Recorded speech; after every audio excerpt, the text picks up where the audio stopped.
नमस्कार दोस्तों, अगर आपको भी चैंपियंस ट्रॉफी में हुई भारत की ऐतिहासिक जीत पसंद आई हो तो इस वीडियो को दिल से एक लाइक जरूर करें दोस्तों।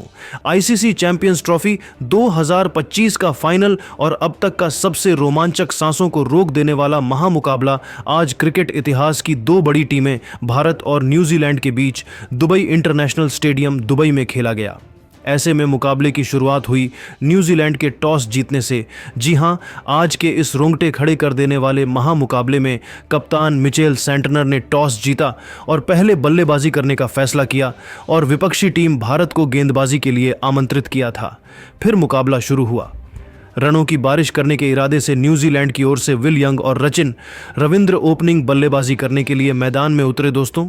इन दोनों ही बल्लेबाजों के कंधों पर इस महामुकाबले में अपनी टीम को एक विस्फोटक ओपनिंग शुरुआत दिलाने की बड़ी जिम्मेदारी थी और दोस्तों ऐसा ही कुछ देखने को भी मिला।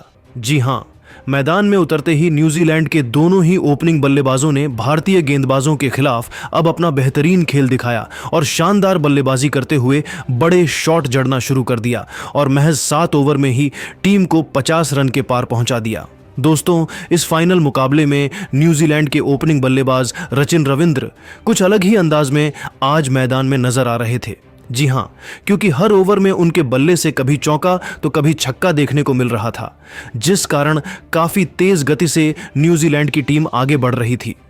लेकिन दोस्तों, तभी मैच का 8वां ओवर लेकर आए जादुई स्पिनर गेंदबाज वरुण चक्रवर्ती ने कमाल कर डाला और रचिन रविंद्र का साथ निभा रहे विल यंग को एलबीडब्ल्यू आउट करते हुए न्यूजीलैंड को पहला झटका दे दिया।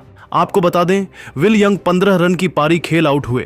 वही दोस्तों, विल यंग के आउट होने के बाद आज बेहतरीन बल्लेबाजी कर रहे रचिन रविंद्र भी इसके बाद ज्यादा वक्त तक भारतीय गेंदबाजों का सामना नहीं कर पाए और 2 ओवर बाद ही कुलदीप यादव की घूमती हुई गेंद पर सीधा क्लीन बोल्ड होते हुए अपना कीमती विकेट गंवा बैठे। आपको बता दें, रचिन रविंद्र इस फाइनल मुकाबले में 37 रन बनाकर आउट हुए। लेकिन दोस्तों, असली मजा तो मैच के 13वें ओवर में देखने को मिला, जहां पर एक बार फिर गेंदबाजी करने आए कुलदीप यादव ने अपना जादू बिखेर दिया और ओवर की दूसरी ही गेंद पर मैदान में उतरे नए बल्लेबाज केन विलियमसन को कॉट एंड बोल्ड करते हुए न्यूजीलैंड को इस मुकाबले का सबसे बड़ा झटका दे दिया। आपको बता दें, केन विलियमसन आज के इस महत्वपूर्ण मुकाबले में टीम के लिए मात्र 11 रन का योगदान दे पाए दोस्तों। पावर प्ले में बेहतरीन शुरुआत मिलने के बावजूद लगातार 3 बड़े झटके लगने के चलते न्यूजीलैंड की टीम अब दबाव में आ चुकी थी, क्योंकि अब 100 रन के भीतर ही 3 बड़े बल्लेबाज पवेलियन लौट चुके थे।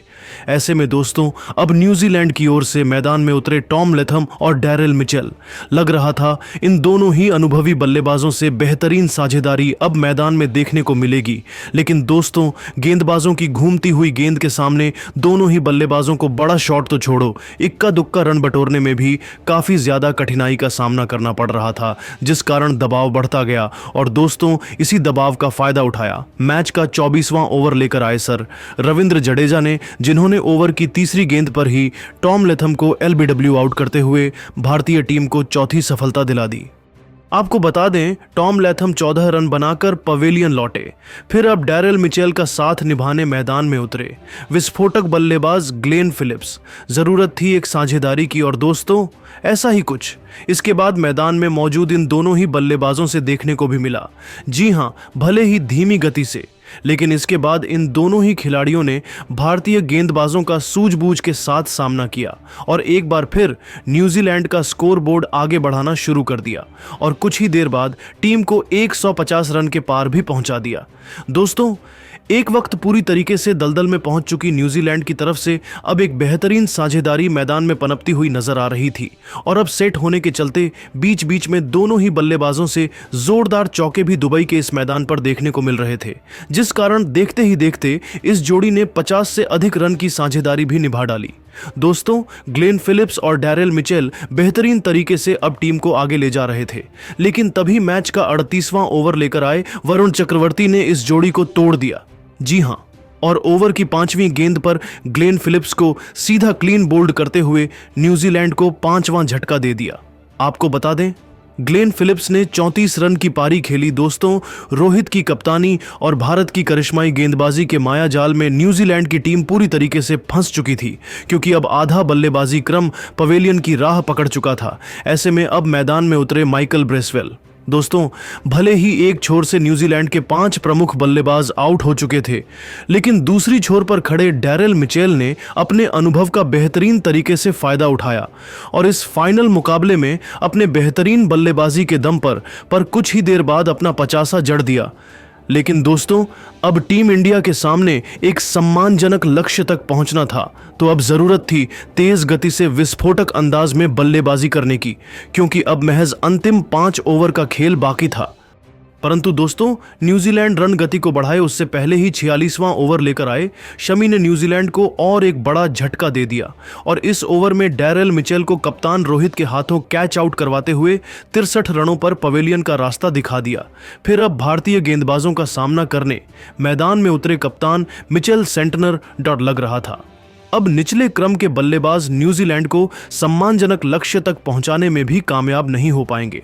लेकिन दोस्तों, मैदान में मौजूद नए बल्लेबाज मिचेल सेंटनर और माइकल ब्रेसवेल ने अंतिम 4 ओवर में अपना बेहतरीन खेल दिखाया और ताबड़तोड़ अंदाज में बल्लेबाजी करते हुए रनों की बरसात कर डाली और न्यूजीलैंड को 250 रन के पार पहुंचाते हुए यह महामुकाबला जीतने के लिए भारतीय टीम के सामने 252 रनों का विशाल लक्ष्य खड़ा कर दिया। ऐसे में दोस्तों, इसके बाद न्यूजीलैंड से मिले 252 रनों के लक्ष्य का पीछा करने भारत की ओर से कप्तान रोहित शर्मा और शुभमन गिल बल्लेबाजी करने के लिए मैदान में उतरे। दोस्तों, न्यूजीलैंड का दिया हुआ लक्ष्य बड़ा था। ऐसे में दोनों ही बल्लेबाजों पर विस्फोटक अंदाज में शुरुआत दिलाने की बड़ी जिम्मेदारी थी और दोस्तों, ऐसा ही कुछ देखने को भी मिला। जी हां, खास करके कप्तान रोहित शर्मा के बल्ले से, जिन्होंने आते ही न्यूजीलैंड के गेंदबाजों पर ढाबा बोल दिया और विस्फोटक अंदाज में चौके छक्के जड़ते हुए अपने पारी का आगाज कर डाला। दोस्तों, रोहित का कुछ अलग ही अंदाज आज लक्ष्य का पीछा करते हुए न्यूजीलैंड के खिलाफ देखने को मिल रहा था, क्योंकि हर ओवर में कप्तान रोहित कभी चौका तो कभी जड़ते हुए गेंद को सीमा रेखा के पार पहुंचा रहे थे, जिस कारण पूरा स्टेडियम अब भारत भारत के नाम से गूंज उठा था। और इसी बीच मैच का 8वां ओवर स्ट्राइक पर खड़े बल्लेबाज रोहित शर्मा ने बुरी तरह फोड़ डाला और इस ओवर में एक आसमानी छक्का और 2 करारे चौके लगाते हुए महज 41 गेंद में इस फाइनल मुकाबले में अपना धमाकेदार 50 जड़ दिया और पावर प्ले का 10 ओवर का खेल खत्म होने तक भारतीय टीम को 64 रनों तक पहुंचा दिया।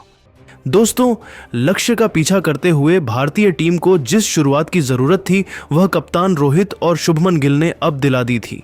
लेकिन अब मैदान में मौजूद इन दोनों ही खिलाड़ियों के कंधों पर जिम्मेदारी थी कि पावर प्ले के बाद भी अपना यही खेल जारी रखें और तेज गति से विस्फोटक अंदाज में बल्लेबाजी करते हुए भारतीय टीम के स्कोर को आगे बढ़ाए। और दोस्तों, ऐसे ही कुछ झलकियां भारतीय बल्लेबाजों से देखने को भी मिली। जी हां, पावर प्ले खत्म हो गया, लेकिन रोहित का बल्ला आज रुकने का नाम नहीं ले रहा था और अब दूसरे छोर से शुभमन गिल ने भी उनका बेहतरीन तरीके से साथ निभाते हुए समय समय पर गेंदों को सीमा रेखा के पार पहुंचाना शुरू कर दिया था, जिस कारण अब 6 के रन रेट से भारतीय टीम आगे बढ़ रही थी। और इसी के चलते देखते ही देखते इन दोनों ही बल्लेबाजों ने टीम इंडिया के स्कोर को 100 रन के पार भी पहुंचा दिया। दोस्तों, टीम इंडिया की यह ओपनिंग जोड़ी काफी बेहतरीन तरीके से भारतीय टीम को लक्ष्य की ओर ले जा रही थी, लेकिन तभी मैच का 19वां ओवर लेकर आए मिचेल सेंटनर ने इस जोड़ी को तोड़ दिया और ओवर की चौथी गेंद पर शुभमन गिल को ग्लेन फिलिप्स के हाथों कैच आउट करवाते हुए 31 रन पर पवेलियन का रास्ता दिखा दिया। फिर 3 नंबर पर बल्लेबाजी करने मैदान में उतरे टीम इंडिया के किंग विराट कोहली।